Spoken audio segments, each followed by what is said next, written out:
It was a chilly autumn evening when four friends, Lena, Eric, Sam, and Clara, stood at the edge of a dense forest.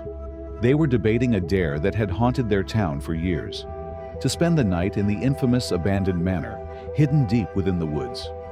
Stories of strange whispers and shadowy figures had turned the manor into a local legend, one that none of them could resist testing. Flashlights in hand and nervous laughter masking their fear, they followed the winding path into the dark forest. Soon, the manor came into view, its ivy-covered walls and shattered windows looming ominously. The heavy front door creaked open on its own, as if inviting them inside. Inside, the air was thick and heavy, filled with the smell of mildew and rot. Dust clung to every surface, and faded portraits of long-forgotten faces stared down at them from the walls. The silence was broken only by their cautious footsteps and the occasional creak of the old wooden floors. Then, a faint whisper drifted through the air. "Did you hear that?" Lena asked, gripping Eric's arm tightly. Sam chuckled nervously, brushing it off as the wind. But as Clara's flashlight swept across a nearby wall, a shadow darted out of view. The group froze, their unease growing with every passing second. Deeper into the manor, they came across a large, locked door. The doorframe was marred with deep scratches, as if something had tried desperately to claw its way in or out. Eric leaned his weight against it, but it refused to budge. Then, without warning, a sudden gust of wind slammed it shut, sending an echo through the empty halls. The group stepped back, startled. Lena stood frozen, her eyes fixed on the door.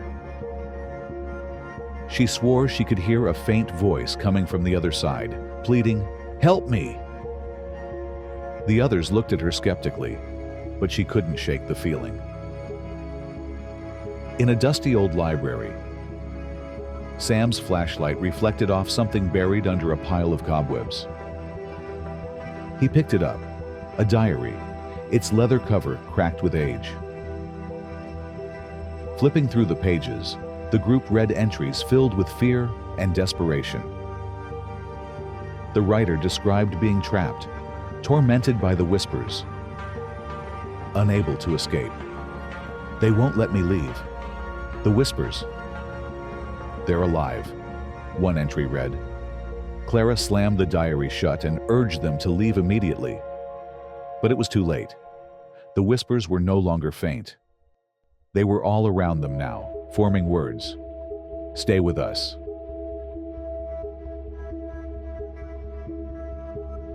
As the friends rushed toward the exit, the heavy front doors slammed shut on their own, trapping them inside.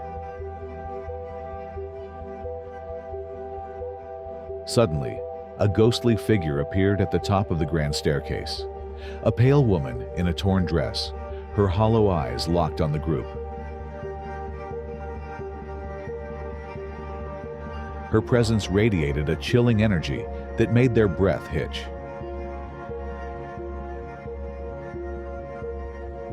Slowly, she raised a trembling hand and pointed at Lena. In a voice barely above a whisper, she said, "She can free us." The group watched in stunned silence as the ghost faded into the shadows, leaving them with more questions than answers.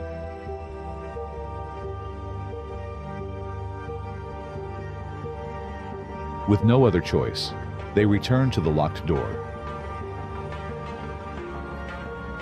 Lena felt an inexplicable connection to it, as if it was calling her. When she touched the door, it flew open with a deafening crash. Inside, they found a room filled with spectral figures, dozens of ghostly shapes, their faces etched with sorrow and despair. The ghostly woman reappeared, her voice soft yet commanding. "Burn the diary," she said. "It binds us here." Sam hesitated, his hands trembling as he held the book, but finally, he tossed it into the fireplace.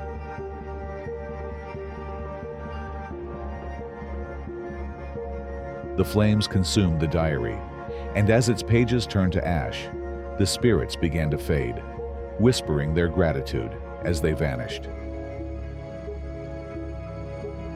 The manor trembled violently, its walls cracking and floors splitting beneath their feet.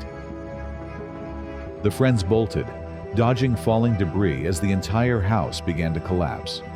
They reached the forest just as the manor crumbled into a heap of dust and rubble behind them. Collapsing onto the ground, they looked back at the clearing where the house once stood. It was gone, replaced by an eerie silence. As they caught their breath, Lena paused. In the stillness of the night, she heard a faint voice carried on the wind. "Thank you," it whispered. She smiled faintly, knowing they had set the spirits free.